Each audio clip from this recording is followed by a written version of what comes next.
இணைத்துக் கொள்வதற்கு முழு மனதோடு சகோதர பாசத்தோடு என்னை இணைத்திருக்கின்ற நம்முடைய கழகத்துடைய தலைவர் மாண்புமிகு தமிழ்நாடு முதலமைச்சர் தளபதி அவர்களுக்கு நான் என்னாலும் நன்றிக்கடன் பட்டிருக்கிறேன் என்பதை இந்த கூட்டத்தின் மூலமாக தெரிவித்துக் கொள்ள கடமைப்பட்டிருக்கிறேன். நடைபெற இருக்கின்ற சட்டமன்ற தேர்தலில் சட்டமன்ற தேர்தலுக்கு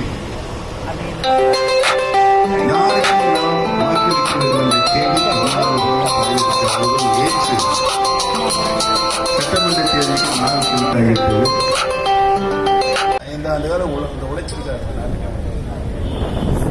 அந்த உழைப்பினுடைய பயன் அறுவடை செய்ய வேண்டிய காலகட்டத்தில் இப்பொழுது இருக்கு. அந்த தேர்தலில் தான் நம்முடைய கழகத்தினுடைய நிர்வாகிகள் பொறுப்பாளர்கள் அனைவரும் சுறுசுறுப்போடு கடமையினரோடு ஏற்கனவே நீங்க நல்ல பயிற்சி பண்ணீங்க, நல்ல தெரியும் முழுவதுமாக சாதனைகளை